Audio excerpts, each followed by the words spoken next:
fellow Toastmasters, and special guests. In a moment, I'm going to share with you a story. Actually, I'm going to take you on a journey today. And at the end of the journey, most of you in here will probably appreciate that journey. Some of you may not like that journey. It's going to be the same journey. Everybody's going to hear the same thing. However, what's the difference? It's going to be your perception of that journey. So what is journey? I'm going to use notes today. Perception, according to Webster's, according to Webster's new Universal Unabridged Dictionary, describes perception as the art of apprehending by means of the senses or the mind. So, I invite you now to go on this journey. This journey involves us, you and I, to go on a car trip. And we're going to do this in the beautiful state of California. It's a nice sunny day. Weather is perfect. It's a picture-perfect postcard day. So we're going to go up to the hills and the mountains of California. We're going to be taking this ride, sorry Joe, but we're going to be using my $345,000 red Lamborghini convertible with the top down. It's just about as good as a Ford, but not quite. Right, Joe? So, we get in the car, we're heading up. It takes about 20 minutes to get out of the city.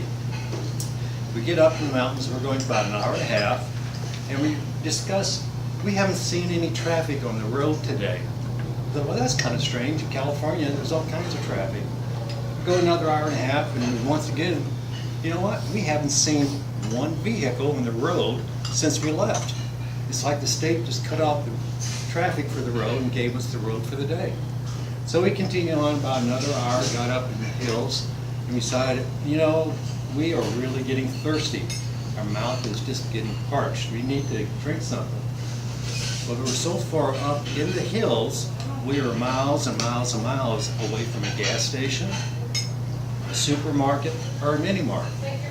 The only option we now have is to turn around and head back to the city. And that's going to take approximately 3 hours to get there. We're really going to be thirsty.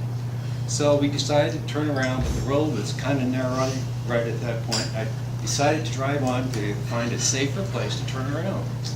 The road turned to the left, and as I turned to the left, I looked over to the right, and there it was. I found it, Eureka! I found the solution to our issue. So I pulled the car over to the side, we got out of the car, and we walked over to the solution, just stood there and looked in amazement. It's beautiful. What we found was a lemon grove. About 40 acres of lemons right in front of us. So we walked in towards the grove, and as we walk in, we could get the sense and smell of the lemons just coming in our nostrils. It was exciting our taste buds, and our synapses in our brain started to fire off. And we were acting like Pavlov's dog, ringing the bell, and the mouth started to salivate. And ours did too.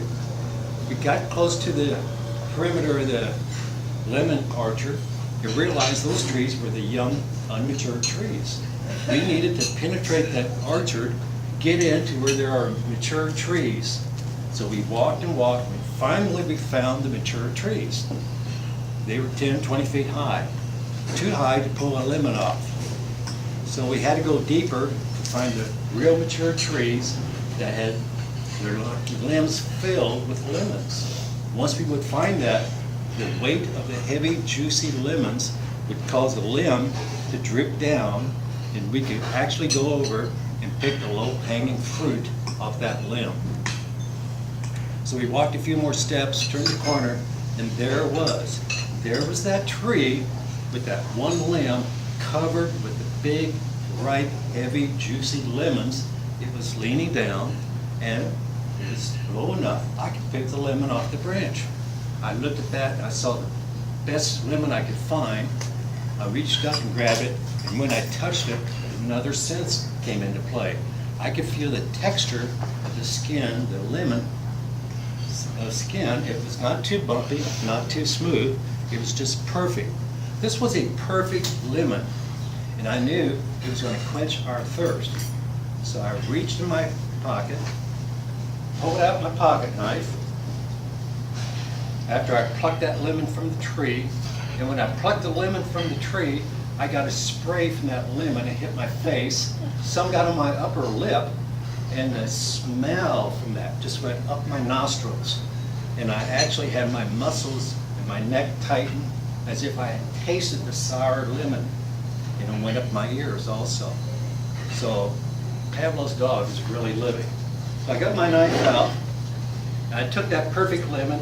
I stabbed the knife into the lemon, and I cut around the lemon. Then I put a thumb in the lemon, and the juices came out. And I just licked the juice, ripped the lemon in two, and I knew you were thirsty also. So I gave you the other half of the lemon. I'm getting real excited now because it's about time to quench my thirst with the beautiful juice of the lemon. I arched my back, threw my head back, picked the lemon up, and I squeezed the lemon in my mouth. I got some on the outside of my mouth, but I don't care. I just wiped it off. Now my hand's going to smell like lemons all day, which is good because I like the smell of lemons. You did the same thing. We are now both satisfied. Our thirst has been quenched, and we no longer are thirsty. So now, mission accomplished. We turn around, go back home, and we had a nice day in the drive in the mountains of California. So, come to the conclusion of this. What was your perception of the story? If you enjoyed lemons, you probably enjoyed this story. However, if you're one of the people that hate lemons, you hate the sight of a lemon, you hate the smell of a lemon, and you really hate the taste of a lemon, you thought this 5 to 7 minute speech was going to be a 35 or 37 minute speech, and it would never, ever end. So I ask you now, what was your perception of the lemon story? And only you can answer that question. Madam Toastmaster.